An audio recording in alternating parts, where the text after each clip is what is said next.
Well, hello and welcome to the e-commerce podcast with me, your host, Matt Edmondson. The e-commerce podcast is all about helping you deliver e-commerce wow. And to help us do just that, I'm chatting with a very special guest, Matt Putra from 8X, about mastering marketing spend, a financial perspective. We are going to be talking about ad budgets. Oh yes, which at first glance might not sound that interesting, but let's face it, it is interesting to all of us because we all have got to figure out ad budgets and what the right thing to do there is. So I'm actually quite looking forward to this conversation. But before we get into it, let me remind you, dear listener, if you haven't done so already, to sign up to the newsletter. Each week we email you the notes and the links. They come straight to your inbox. And it's a pretty cool email and no drama, no nothing associated with it. Just go to the website and sign up. It's pretty easy, it's pretty straightforward. And also, whilst you're there, check out eCommerce Cohort. You can find out more about them at ecommercecohort.com. The e-commerce cohort is a monthly mastermind group, a membership group that you can be a part of, different levels, different tiers. Starts off at $14.99. So if you're in e-commerce, you definitely want to check it out. They deliver expert workshops every month, which is great. I'm in there every month. Love it, love it, love it. I do some of the workshops as well. All great fun. But in that group, one of the benefits, and if you're a regular to the show, you will know this now, you can actually watch the podcast recordings live. So as I'm sat here recording this episode with Matt coming up, I'm in my studio here in Liverpool. You could be wherever you are in the world watching it live, joining in the conversation, asking you questions direct to Matt, and I get to put them to him on your behalf. So that, I think, probably is reason enough to join. So check out more at ecommercecohort.com. Now let's talk about Matt Putra, the CFO wizard behind scaling e-commerce brands from the UK to Canada and beyond. Whether it's boosting cash flow or cutting stress, he's your go-to guy. Plus, as a savvy e-commerce investor, he has got the Midas touch to juggle risk and ramp up growth. That's a big live up to that, Matt. Welcome to the show, man. How are you doing? I'm good. Thank you so much. That was a fantastic intro. I got some big shoes to fill. Yeah, you and me both, bud. Yeah, you and me both. It's great to have you on the show, man. Whereabouts are you in the world? Vancouver, Canada. Oh, it's such a pretty part of the world, isn't it? Vancouver. It's wonderful. Oh, I mean, it's not now. It's going to be, gray and rainy for the next 4 months, but otherwise. Yeah, absolutely. No, my cousin lives over in Vancouver, and she, near Vancouver, and just the lifestyle and imagery, you just look at that and go, oh, close to the beach, close to the mountains, and away you go, right? It's do you get up in the mountains in winter? Absolutely, yeah. I take most Friday mornings off, and my oldest son and I will go. He'll cut school. We'll go to the mountain for the morning, come back. Oh, cut school and we'll go to the mountain. What a way to grow up, though. What an education that is, right? That's amazing. And all those memories you create. What a privilege that is. Exactly. Are you native Vancouvian, or are you sort of an import, for want of a better expression? No, I'm native. So I was born. I mean, honestly, I've lived in the same 15 square kilometers my entire life, basically. So now I travel a lot. I got to see the world, but born and raised in this little corner over here. Fantastic. Well, hats off to you, sir. Very envious. My last guest, I was recording because I record these episodes as and when's convenient with the guest, and I was recording one. An episode earlier with Phil Byrne, and he moved to Cornwall in the UK, which is just a beautiful part of England near the beach, ocean views and all that sort of stuff. Obviously, we've not got the great weather, but it's a beautiful part of the world. So hats off to everybody living in a beautiful part of the world. I live in a great city. I don't know if I'd call it beautiful, though. Liverpool, it's not really known for its coastal views or its mountain regions. I haven't been, but it's on the list. I'm actually heading to London in October 14th. Oh, really? Okay. Yeah. Wow. Is that business or pleasure or both? Business. The pleasure is coming before. So my wife and I are in Italy with some friends, and then I'm gonna head to London for work and then come home. Fantastic. Well, I hope you enjoy London. London is a great city, but after about 2 or 3 days, I have to get out.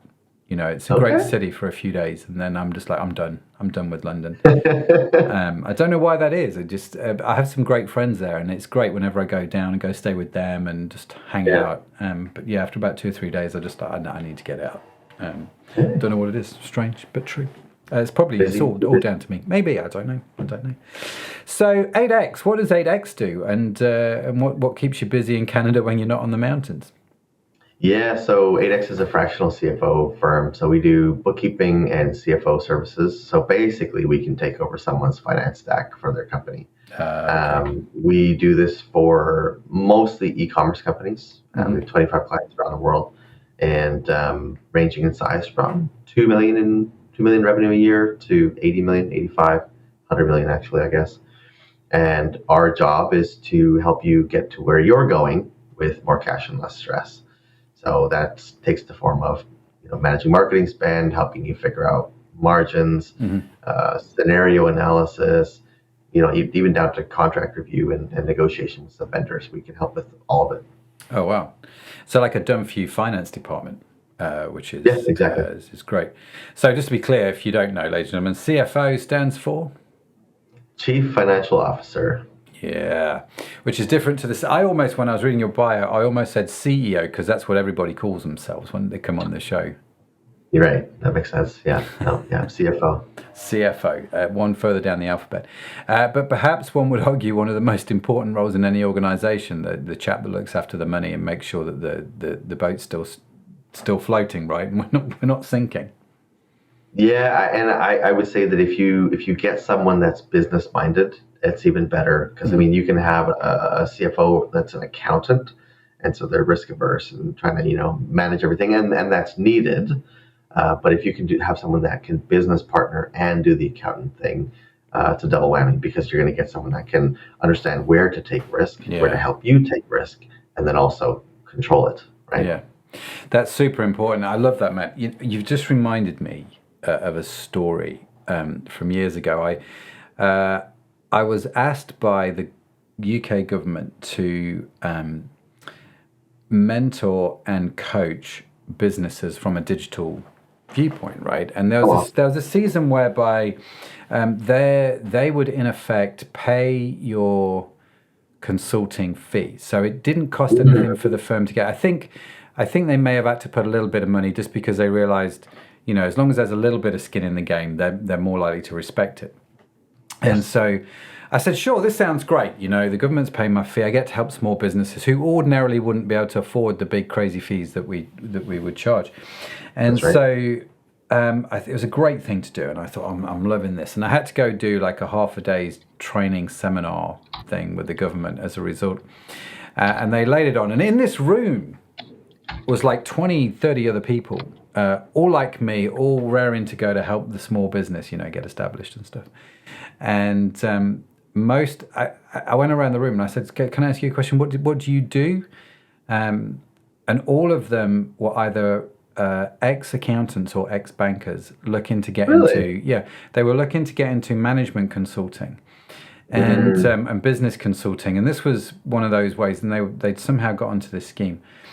And I just sat there slightly flabbergasted in the room. I'm not going to lie, Matt. And I said, excuse me, at the start of the meeting, I kind of hijacked it slightly. I said, so I'm very sorry, but can I just ask one question?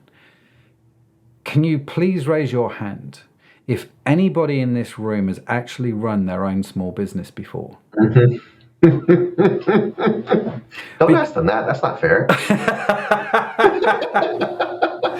I just thought it was fascinating. And I was like, we're supposed to be helping small businesses. And I struggled to understand how we could do that if we've not been in the trenches ourselves, right? And so do you know how many of them put their hand up? 9 of 10 is my guess. No. I mean, 1 of 10. Not a single person in there had run their own small business, with the exception of me. Now, I'm not trying to say that I'm better than them at all. I'm just highlighting a point that accountants and bankers and people that do the management consulting sometimes haven't lived what it is they're trying to help you with, what they're preaching, right? And I've come across this in e-commerce circles. A lot of people come to me and say, well, why would I want an e-commerce coach? And I'm like, well, who do you talk to when things aren't going well? And they'll go, I'll talk to my web design company. And I'm like, well, yeah, but have they ever ran an e-commerce business? That's my first question. And the answer is no. No, they've helped people set up e-commerce businesses on the website, but that's it. It's a bit like going to a midwife and asking them for parenting advice. It doesn't always make sense. A midwife's great at delivering babies. This one little bit over here doesn't mean they can help you when your kid's 14 and causing you to tear your hair out.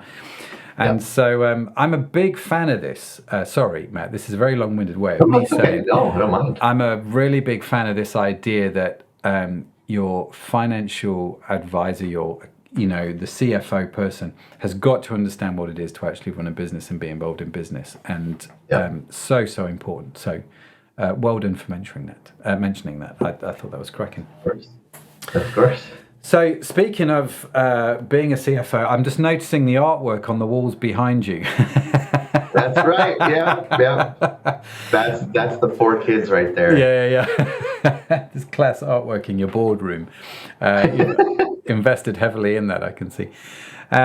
So let's get into this marketing spend. So obviously you've worked with companies turning over, smaller companies turning over a couple million.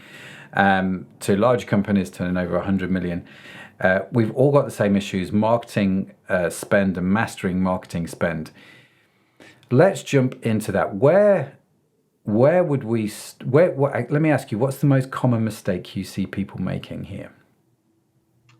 2 things. Being clear about what's important at what level of the business someone's at. So a small business CEO is going to be working as a marketing director, as a creative director, and then they're going to have to go to CEO and CFO and controller. So they need to know what they need to look at each level. Yeah. And then the other thing is just clear guidelines that are good is the other one. You can have clear guidelines that are not good. And I've walked into that before, but clear guidelines that are good. And we'll get to what good means. But I would say those 2 things are the most common mistakes. So what do you mean? As soon as you say being clear, I'm instantly smiling because marketers are never clear about anything when it comes to marketing, are they really? I think to a lot of business owners, it feels like a bit of a black hole, and we try and justify it to ourselves a little bit. But being clear, so I suppose in one sense there's a limit potentially on being clear. But you talk about being clear about what's important at each level. What do you mean by that? So let's work through this.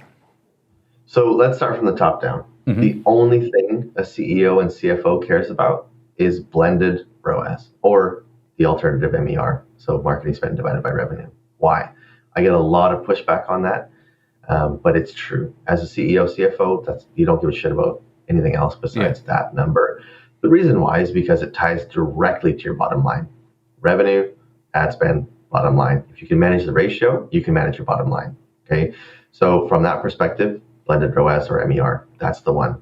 As you get further down from there, marketing directors, I'm not a marketing director, but you're going to look at a lot of things. CTR, CVR, on platform, attributed ROAS, channel ROAS. You're going to look at all that stuff, but the CEO doesn't need to know. Unless something's broken, they need to help you. They don't need to know. So I would say that the first thing to get clear about is what is your target blended ROAS? Now, the way that you figure that out is assume revenue is $100. Your cost of goods sold is hopefully somewhere between maybe $20 and $40 or 20 and 40 pounds of 100 pounds, right? Yeah. And then your shipping and payment processing and so on and so forth is going to be around another 15 pounds, let's say. Okay, so that leaves you with, let's just say your cost of goods sold is 30, shipping, payment processing, and whatnot is 15. So you have 45 pounds of variable costs set against 100 pounds revenue. So that means you have 55 pounds after paying those necessary things. Now, you need to make some money and you need to spend some money to get that sale. So what are you going to do? Well, I would suggest that your bottom, the lower end of what's called the contribution margin is 20 pounds. That means you have 35 pounds left to spend on marketing. That's a ROAS of 3, maybe 3 and a bit. I can't do the math right now. Or 35% MER. That's your target. Now, you could try to be a bit more profitable and set it to 25 pound contribution margin. Then you have 30 pounds left to spend on marketing.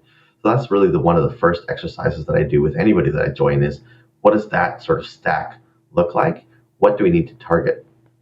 Now, like I said, the low end is 20 pounds on 100, 20% contribution margin. Now, let me just be very clear what I mean by contribution margin. Contribution margin is how many pence are left over from 1 pound of revenue after you remove all the variable costs. Okay, so remove COGS, shipping, ads, influencer commissions, affiliate commissions, anything variable, remove all that. 20 pence or 20 cents is the target, is the bottom typically for an e-commerce business. You can go up to 30, but once you get beyond 30 or higher than 30, you're leaving unacquired customers on the table for your competitors that would otherwise give you more margin. So if you get to 40, you're not spending enough money on ads. Top of funnel or what have you. So again, that's the first thing you need to get clear about is what's that target. Now you flex that target based on the business needs at a point in time. I joined the business last September. They lost $700,000 in each of the prior 2 years. So for them, they were not able to have a contribution margin of 20%. They needed more like 30 to 40 to get back on their feet. Mm-hmm. So for the time that I joined them, we had to set their ROAS at around between a 4 and a 6. Right now, that's not the typical. It's not like a scalable ROAS, honestly, but we had to operate that way for this time frame to get out of the hole. Now that we're out of the hole, we're resetting the ROAS numbers actually right now to probably 3, 4, 5 in there, because now they've paid off some debts and they're kind of back on their feet. So now you can go back to scaling. So that's the very first thing that you're going to want to know is what's your target blended ROAS. And that's the general process. And I have some calculators that I can give you to send to your memberships. If that's helpful. Your members, if that's helpful. Yeah, absolutely. Absolutely. Do send those through. So let me see if I've understood this right, Matt, and let me summarize so far. So what we're doing is we're understanding, I'm going to work it back slightly differently. So we need to understand what you called the contribution revenue, right? So the money that we need to make to pay the fixed costs of running the business and have a little bit of profit left over. So your rent and all that sort of stuff. So then we've got a contribution revenue of between 20 and 30%, which feels about right to me. You're going to probably, if you're a good business, you're probably making a 10% profit margin. So if you're going for a 20% contribution revenue, then it's a bit tight, but okay. It makes a lot of sense. Obviously, you're going to take off the cost of goods sold and shipping. That's going to give you this sort of in-between bit of money, which you can then put to marketing, which is around 35% based on the figures that you ran through. So 30 to 40% is somewhere what we're looking at with that type of product, that type of arena.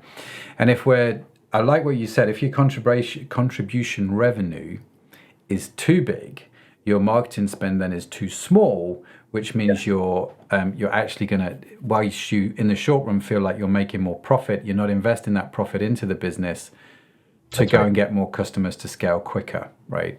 Exactly right. Yes. Okay, so you've used this term blended ROAS, or the term MER. Just explain again, maybe a little bit more slowly for me. Sure. Yes. What MER is. And what you mean by blended ROAS. Got it. So I'll start with blended ROAS. When I look at a blended ROAS, I am looking at an income statement and I'm looking at revenue, so net revenue, not gross revenue. Yep. And then I'm dividing that by total ad spend. Now, if you're a bigger company, you can remove top of funnel if you account for it separately, but let's not get too far into that right now.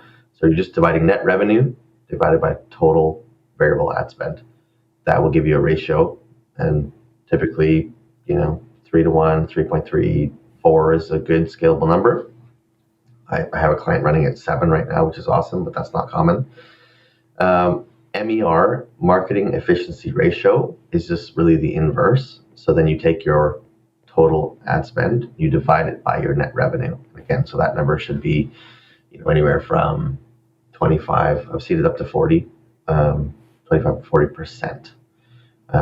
And knowing what it has to be for you is the key to managing your agency. It's the key to a successful relationship with agency, key to being profitable. Yeah. All of it. So, so I'm just making lots of notes here. Okay. So my blended ROAS is my net revenue divided by my total ad spend. So without getting too pedantic, Matt, just for the clarity of terms, net revenue is the total amount of goods sold minus taxes. I'm assuming, like in England, you would pay VAT, 20% sales tax. So if I sold something for £100 plus VAT, it'd be 120 quid. So my net revenue would be £100, not the 120, right? Yeah, and then also factor in your discounting and refunds and like returns. So like of that £100 on average, I mean that like if there was one order for £100, it's one thing. But if you look at your year, let's say you do £1 million, well, there's going to be probably an average of 10% discounts. There's probably going to be an average of 2 to 5% returns. So factor that in as well. So actually, it's cash in the bank, isn't it? That's come into you. It's money that you've been paid that you've not had to pay back, either through taxes or refunds. Yeah, and that takes into account the discount. So it's money that's actually been paid into my bank account. So this is again, without being too pedantic, this is post credit card company charges. Payment processing charges. No. It would the credit card charges, we do account for that in this contribution margin formula, but I would say no. It's really just keep it simple. Like revenue, right? Yeah. Like revenue that you get to keep is a way that you'd put it. Yeah. Okay. So you then take that and divide that by the amount you've spent on your ads across all channels, just your total all channels. So that's your blended ROAS. So why would you have the CEO? Because you said at the start the CEO just needs to know what the blended ROAS number is, and I get the MER, the marketing efficiency ratio. I'm learning lots today, man. Is the exact reverse of this, right? It just is just 1 divided by that number. Why do you say that's the only number the CEO needs to know? Right. So at the level that a CEO is going to be at, he, she, they, they have too much to do to dig into all the details. Mm-hmm. Now, again, a CEO in a small company will wear a lot of hats. Mm-hmm. CEO in a big company doesn't. So I have the CEO that I report to for a very large company, 80 million. Him and I talk about blended ROAS. When there's a problem, he'll ask to understand some of the other numbers. But typically, if the blended ROAS is on target and revenue's on target, he's happy. You don't have to tell him anything else. It's fine. Why? Well, revenue. And then if you divide that by your blended ROAS, you get your ad spend. So you're doing income statement work with this blended ROAS, which is, of course, a CEO needs to make sure that there's profit or EBITDA in the company. Profit in the company. So that's why. Now, when you move from your CEO hat to your director of marketing hat, again, you're going to get deeper into all these things. Yeah. But for me as a CFO, if revenue is growing the way it's supposed to and blended ROAS is on target, I don't even ask any other questions. Yeah. I'm happy. That's really, and I love the simplicity of that, because the problem we have in the world at the moment, and certainly in e-commerce, is you can try and measure everything. You can have spreadsheets with 40,000 different numbers on, and you're constantly consuming them. And it's like understanding what it is you should be watching and managing is actually important, isn't it? And all this other stuff, I think, just becomes noise it does. in our head. And actually, it can make you feel better about a business that's not running that efficiently, because you've found this metric over here that's really, really good. Yes. Absolutely. Cash. How's that work? Like I say, it's the first thing that we do. I have a client that I just spoke with this morning, and they're going, "Hey, our attribution says this, and our non-attributed on platform says that." And I was like, well, try to increase that and watch your blended ROAS. If your blended ROAS holds the way it is, and then just keep going until that breaks, then dig into the metrics and figure out what's wrong. Yeah, no, powerful. Yep. So you mentioned before, I went off on that little CEO track, you mentioned knowing what your blended ROAS should be is the key. Yes. So how do I know what my blended ROAS should be? How do I figure that out? Yep. So it's a derivative. So what I want you to do is to take out either Google Sheet or Excel workbook and have the following kind of work with me on these rows. Yeah. So revenue, £100. Cost of goods sold, most people would be between 20 and 40%. Let's put minus 30 there for cost of goods sold. Okay. Shipping, payment processing, affiliate commissions, all those other variable things, let's call those £15. Okay. Okay. So now you have £100 revenue, Yeah. and you have £45 of variable costs. So you have £55 left over. Yeah. That £55 is called contribution margin 2, or CM2. Okay. It is revenue after you remove variable costs that are not ads. Yeah. Now, make a couple spaces, and you got to set your desired contribution margin, CM3. This is the number of dollars you keep from every 100 pounds of revenue, or number of pounds you keep from every 100 pounds of revenue you sell. This is what's left over after every single variable expense is removed. Yeah. And it's to let you cover your fixed costs. When you hit break even, that money goes straight in your pocket. Well, HMRC takes some, but goes straight in your pocket otherwise. Now, when you set that target, CM3, contribution margin, it tells you exactly what's left over for ad spend, right? So it was 55. 55 was left over for CM2 after whatever. And if you set your target contribution margin at 25, you know that you have $30 to spend on marketing. Now that's 30 divided by 100, that's 30%. Okay. So of your net revenue, you can spend 30% of that on advertising. And if you stay within that number and you do the trajectory you're supposed to do, you'll be as profitable as you think you will be. Again, it requires some modeling, of course, but that's how we look at it. So as long as my my MER number is 30%, or my blended ROAS is 3-1 or higher, then I'm on target, right? For this company, I would say everybody needs to target, set their own targets. So your COGS might be 40 pounds of 100, and your shipping and whatever else might be 20 pounds. So you have 60 pounds of costs. Yeah. So you have 40 pounds left over. And if you're still targeting 20, then you only have 20 pounds left to spend on marketing, which is 20%. Yeah. Right? So that's how you work this out. From there, you set what that is to you. Now, what you can do next, if you want, is look at your monthly fixed costs. So let's say those are, 100,000 pounds, let's say. So divide 100,000 pounds by 30%, and that tells you the level of sales you need to break even every single month. Right? So that's how we use this number to help people set targets. So you take your fixed cost, you divide that by your marketing spend, and that gives you the amount you need to... Divided by your CM3. So that ending 20 target for the contribution margin is 20%, call it, right? Yeah, so divide your fixed cost by that 20% or 30%, whatever you target. Okay. So as long as you're doing more than that number, you're on track. This is very maths heavy. I'm glad I've got a notebook and pen, and I'm making lots of notes as we go along. It's like my degree. No one really knows this because I don't really publish it, but my degree was in accounting, and so I feel like I'm back at university, which is just flashbacks. So these are I'm loving this, right? Because it's making very simple metrics, blended ROAS. And then looking at that in relation to your fixed monthly cost. So you've got some simple targets which you're going for. That all makes sense. That's very high level, very top level. Let's drill down a little bit further if I can, Matt. What should I then? I'm the marketing director, right? I've got a bit more. I want to have a bit more insight, or I'm a CEO of a smaller company. Are there any other things that I should be looking at beyond that? Yeah, I think so. The next step after you do this exercise is to clearly communicate your targeting to your marketing agency and give them very, very clear guidelines.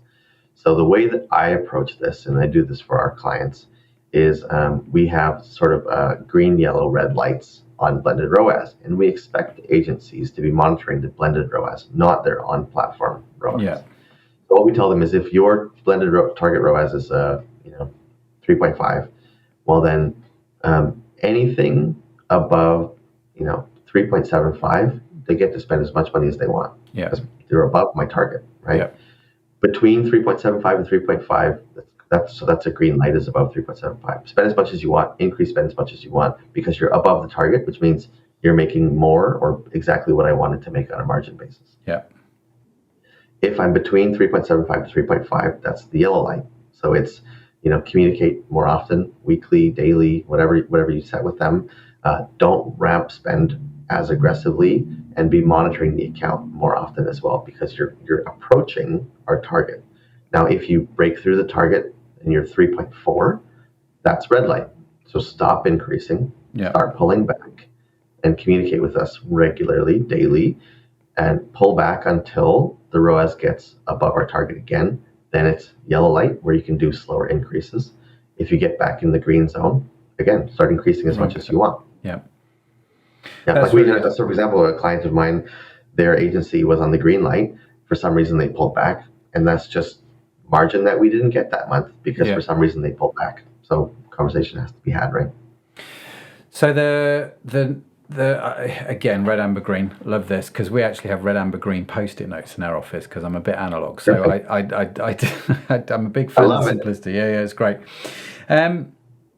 So red, amber, green. Now, when you're communicating this to your marketing agent, so let's say you've got an agency which does Google Shopping, you've got an agency which does Meta, you've got an agency which does email, for example. So you've got your 3 different marketing agencies. Do they all have the same blended ROAS number, or do you break it down and say, actually, for me to get my blended ROAS of 3, Facebook or Meta needs to be doing 7 because Google only does 3.5 and email. Right. Do you see what I mean? Exactly. Yes. So from that aggregated level, you do need to then go through and figure out what your ROAS target is by channel. And so it's not as easy to do it that way, but what you're typically going to do is you're going to make a sheet where you have let's say 3 rows. So Meta, Google, and TikTok. Okay. So you're going to have your ad spend 3 there. Then you're going to have 3 rows below that. And that you're going to enter in your target ROAS for each channel. Then the next row after that is you're going to multiply and add them all together. Mm-hmm. And that multiplication should come up with your revenue target for the year. Then, of course, you can capture the total ad spend and check on your blended. But what it allows you to do is fiddle with each channel and see what you think your targets should be. Yeah.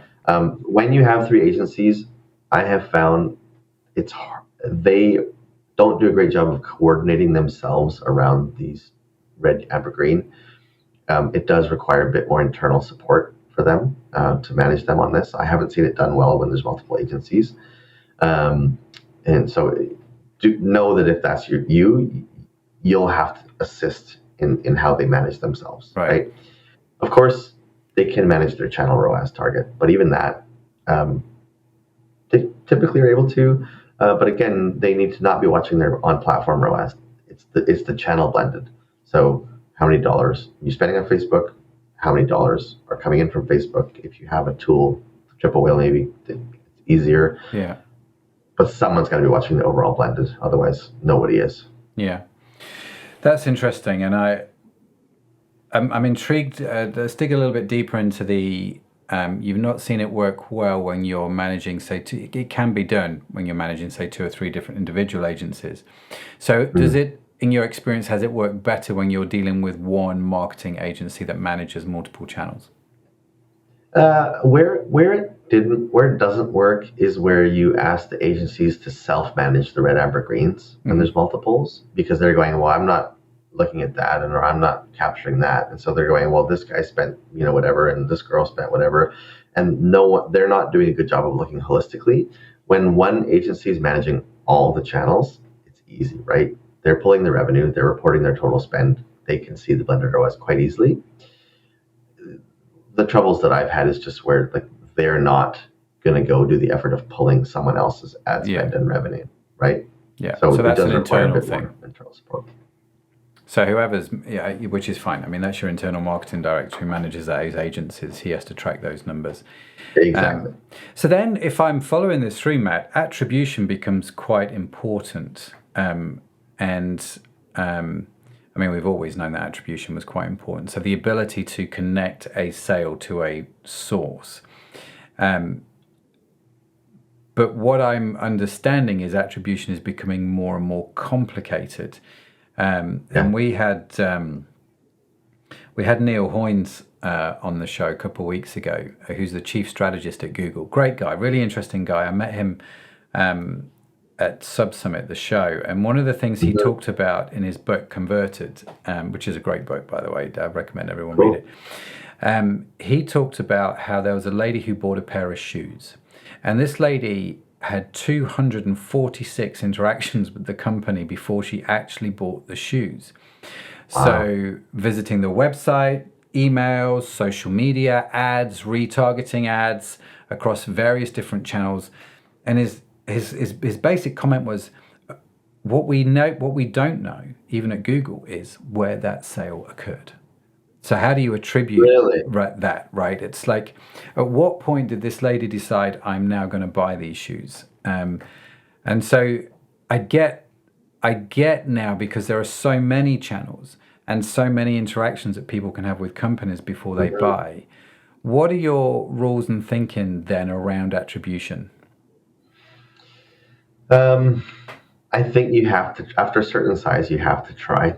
Yeah. There's no other way. It doesn't matter. Let's say, I don't know what the size is, but let's say 4 or 5 million, you have to be trying at least at that level, sometimes 2, but 4 or 5 million, you need to be trying. It's imperfect. It's always going to be imperfect. And this was a conversation this morning. I have a client, they're in London. Their agency just changed the attribution model, but they have both attribution models. The earlier attribution model says PMAX is not working.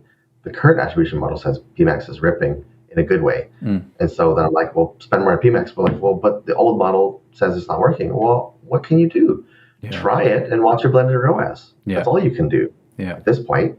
And they're smaller, so they don't have as much sophisticated tools and people and whatnot as this gentleman from Google probably had. But like, again, with the old attribution, it looked bad. And new one, you don't even really know still, right? Yeah. And so again, but that's why blended ROAS is important. But I would say everybody has to try. And if there's a channel that looks like it's doing well, throw more money at it, and then watch your blended still, because your blended is still going to be the truth.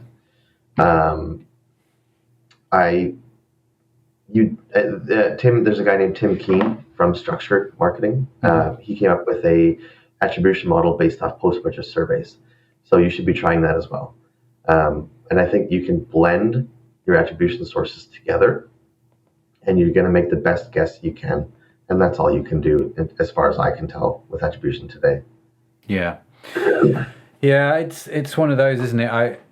I personally, as an e-commerce entrepreneur, I get a little bit despondent with attribution. But I've realized we can spend so much time trying to perfect the data that becomes pointless in many ways. And if it's not perfect this month, it's not going to be perfect next month. But it's the same system measuring the imperfectness, if that makes sense. Exactly. And so I can generally get some sense of idea if it's getting better or worse, because that system, whilst it's not perfect, will be using the same method of measurement, hopefully, the following month, and it will give me at least some general direction of what's going on. And I think that's kind of where I'm at the moment with that kind of thing, And I think there are other things you can do. So not just attribution. I think you can be monitoring other headline rates that we know can be true, like average CTRs, average conversion rates, things like that, because those add to carts, and those can highlight broken pieces of the journey. Yeah. So, for example, I have a client with the CTR is generally industry average, but the CVR is shit. Well, we know what they have to do. They have to fix their on website journey. Yeah. If your CTR tanks and your conversion rate stays the same, well, we know what we have to do. Probably it's ad creative, ad fatigue, things like that. So I would say put the most weight in things that are verifiably true. Blended ROAS, completely verifiable. Yeah. Conversion rates, as far as I understand, they're totally verifiable. Yeah. Sessions and whatnot. Add to carts, I think those are totally verifiable. I think click-through rates, I mean, again, we're getting a bit out of my lane, but I think those are, for the most part, verifiable. Yeah.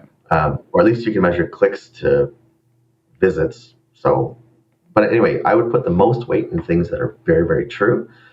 From there, make educated guesses. Yeah. Yeah, absolutely. No, it's fascinating. That's fascinating. Mm-hmm.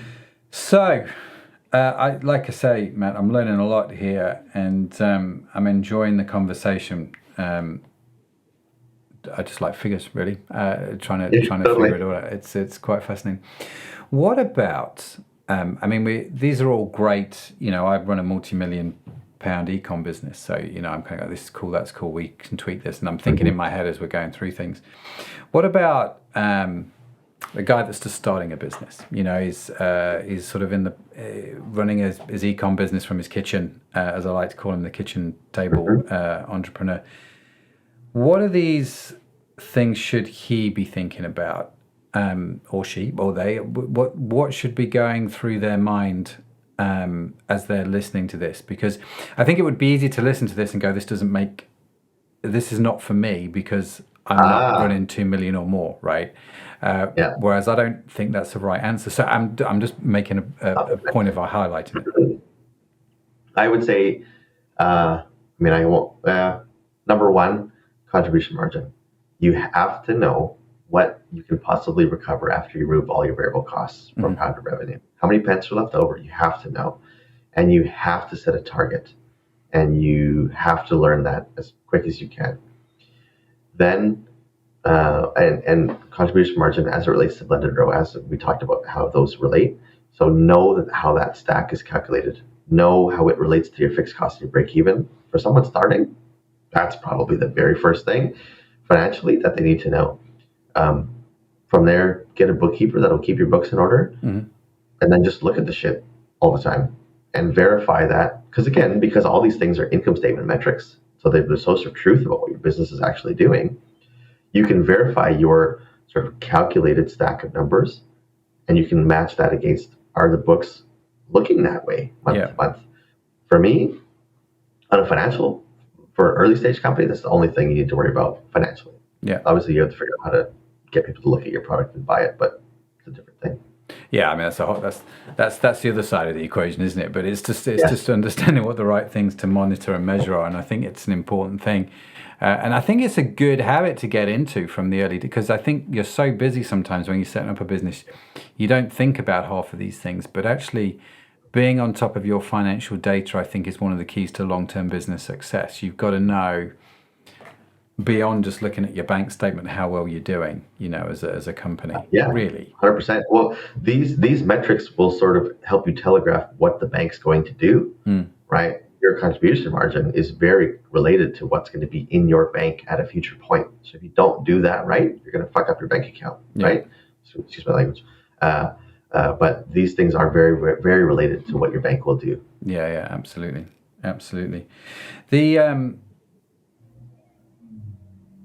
The fascinating thing here is the simplicity with which you're talking, Matt. And I've mentioned this a couple. I just want to come back to this point. Are you deliberately and intentionally keeping this simple so people will do it, or so people understand it, or actually you're keeping it simple because it's the best thing to do? It's the best thing to do. 100%, hands down. Yeah. I walked into a company, and I created $300,000 EBITDA with this method in my first 2 weeks as their CFO. Now they're a big company, big revenue, right? Yeah. 8 figures, mid and more, but their former budgeting process was this. The former CFO said, "You have this many pounds to spend it," and that's just suboptimal.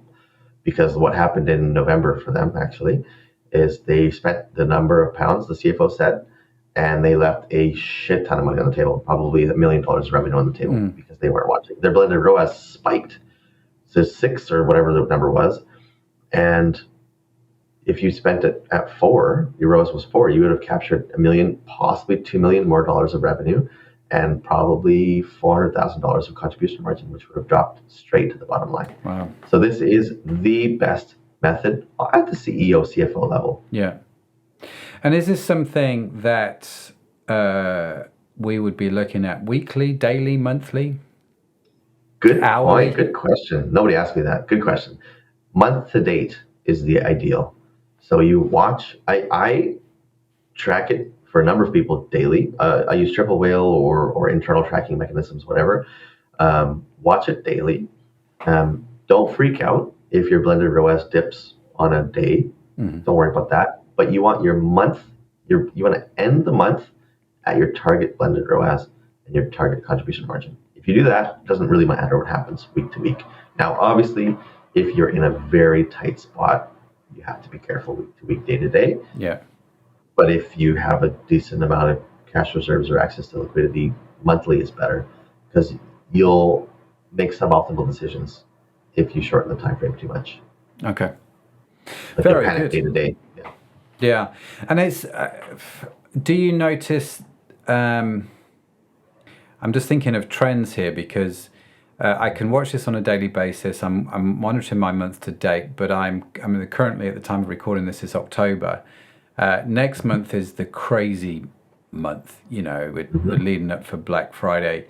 So sales spike, everything goes up. How does my careful monitoring, well, let me ask you the question a slightly different way. Does anything change in November from October when I know that sales are going to go up just because generally people are interested and busy? Or is it still the same? I'm still monitoring my blended ROAS. I'm still monitoring my target contribution margin. As long as we're sticking with that, everything's just accelerating at a quicker rate. So it can change if you have the resources, meaning that you can set a different target ROAS for November than you would for any other month. Now, Here's why. If you have figured out how to get people to purchase more than once or twice, if you have a good customer experience, then sometimes it is worth acquiring for people, paying more to acquire a customer than you would otherwise. Yeah. They come back. And November is a good month for that. Now, that's only if you have the resources and the team and the customer journey to support something like that. If you don't, if it sounds too crazy, just keep it the same. Watch it day to day. Make sure the month to date is on target. Keep the same target. And you should be able to spend more money and make more money, like you just said. But if you have the appetite and the sophistication, set a different target ROAS for November so that you can acquire more customers than you would otherwise. Fantastic. Listen, Matt, time has got away from me, sir, as it so often does in these conversations. If people want to reach out to you, you mentioned, I can't remember whether it was before we hit the record button or since, you mentioned about some spreadsheets that people can access that can maybe help them, that you've put together some resource. If we want to know more, get a hold of those or get a hold of you, have some more questions, what's the best way to do that? Yeah, probably one of the best ways to get in touch with me is on LinkedIn. Find me on LinkedIn, Matt Putra. Connect, ask me anything you want. If you're a member from the show or a listener, just say, hey, can I have some tools? I can send you some stuff. I can give you some links to put in the show notes if you like. That'd be great. And I'll send you a link for what we have as a growth plan product. It is a lead gen thing for sure, but it's just super fucking valuable. We will build a financial model. We'll give you a bunch of recommendations, service providers, free tools, an Excel model that you can use for your business. Only certain people will qualify, but those that don't will get a bunch of free tools anyway. Yeah. And I'll give you that link as well. But we've done this for 3 people, and they've been blown away by how much value we're giving, and we're just trying to help people out. Fantastic. Well, we look forward to putting that in the show notes, and I look forward to having a look at it myself. Matt, awesome. Listen, thanks for coming on the show, man, and taking some time out from your busy day, your 4 kids in the mountains. It's been great to connect, great to chat with you, and really, really appreciate your insight, man. Thank you so much for having me. This was a great conversation. Brilliant. Thank you. What a great conversation. Huge thanks again to Matt for joining me today. Also, a big shout out to today's show sponsor, the eCommerce Cohort. Remember to check out their website at ecommercecohort.com. Also, be sure to follow the eCommerce podcast wherever you get your podcast from, because we've got yet more great conversations lined up, and I don't want you to miss any of them. And in case no one has told you yet today, let me be the first person to tell you, you are awesome. Yes, you are. Created awesome. It's just a burden you have to bear. Matt has to bear it. I have to bear it. You've got to bear it as well. Now, the e-commerce podcast is produced by Orion Media. You can find our entire archive of episodes on your favorite podcast app. The team that makes this show possible is the fabulous Sadaf Bainon and Tanya Hutzlak. Our theme song was written by the talented Josh Edmondson. And as I mentioned, if you would like to read the transcript or show notes, head over to the website ecommercepodcast.net. So that's it from me. That's it from Matt. Thank you so much for joining us. Have a fantastic week wherever you are in the world. I'll see you next time. Bye for now.